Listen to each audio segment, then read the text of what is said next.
Kuala Selangor buat PNPN semakin kucalana. Menteri Kewangan Tengku Datuk Seri Zafrul Tunku Abdul Aziz baru-baru ini dengan bangganya mengumumkan bahawa Kuala Selangor telah diambil sebagai daerah angkat kementerian yang diterajuinya.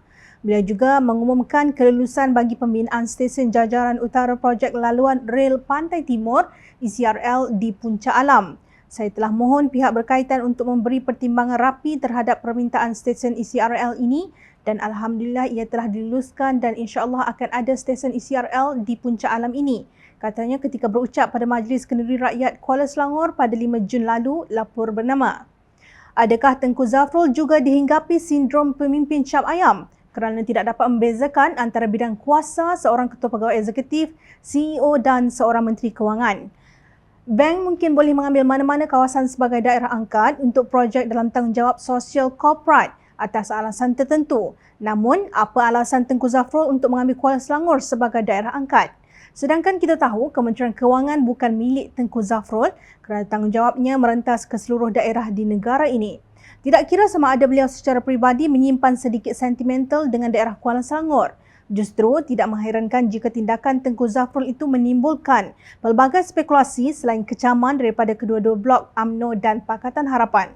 Sepanjang saya menjadi ahli parlimen sejak 2008, saya tak pernah mendengar ada mana-mana kementerian mengamalkan pendekatan daerah angkat. Sesebuah kementerian perlu merangka dasar dan menyampaikan perkhidmatan kepada seluruh negara dan bukan mana-mana satu kawasan tertentu, ujar Setiausaha Agung DAP Anthony Locke Siufuk. Menurut Anthony Locke, Tengku Zafrul tidak patut menggunakan kedudukannya sebagai Menteri Kewangan untuk memberi kelebihan kepada dirinya untuk bertanding dalam sesuatu kawasan.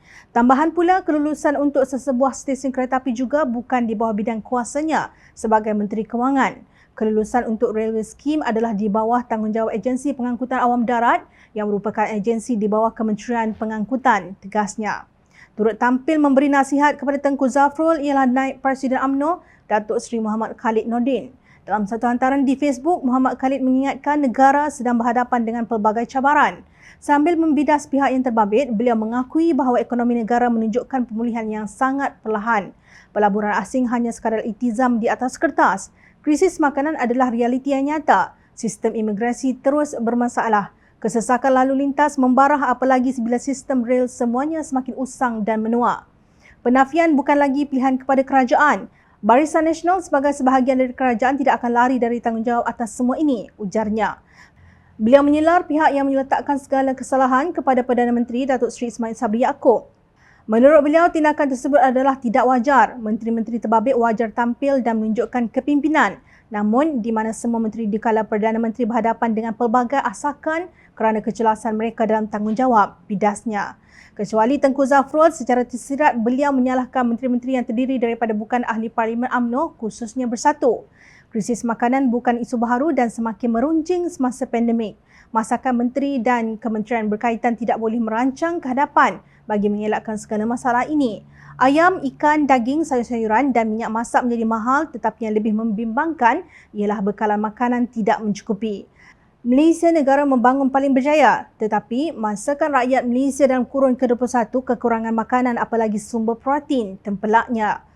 Muhammad Khalid juga menyelar sistem memperbaharui pasport yang mengambil masa berminggu-minggu. Di Tambak Johor, ratusan ribu terpaksa beratur berjam-jam lamanya kerana kesesakan di CIQ Malaysia.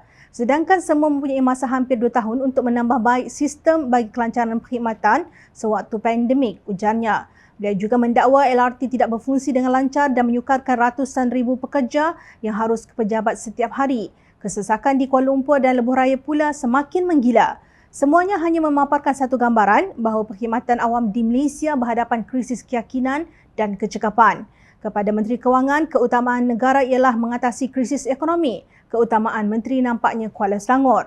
Perbendaharaan negara tidak perlu menjadikan kawasan mana sekalipun anak angkat. Ini adalah dasar sasau dan keliru, tegas Muhammad Khalid. Akhir sekali, beliau mengecam pihak kepimpinan tertinggi perkhidmatan awam yang sibuk hendak menguatkuasakan peraturan disiplin untuk memastikan bahasa Melayu diutamakan sepenuhnya sebagai bukan keutamaan sama sekali. Meningkatkan kecekapan perkhidmatan awam adalah apa yang negara ini perlukan pada waktu ini, bidasnya. Jelas, di samping mengakui kelemahan kerajaan, Muhammad Khalid cuba menafikan UMNO terbabit dalam kemelut kerajaan yang kucalana ini. Semua kebejatan ini tidak akan menimpa negara jika UMNO tidak bersekongkol dengan pengkhianat mandat rakyat menerusi langkah Sheraton pada 23 Februari 2020 lepas. Dalam pada itu, bayangkan jika Menteri Pertahanan mengambil Lumut sebagai daerah angkat dan Menteri Pengangkutan mengambil Pelabuhan Kelang. Apa jadi agaknya? Inilah senario kerajaan tepuk atap 2.0 yang terus kucalana selagi mereka berkuasa di Putrajaya.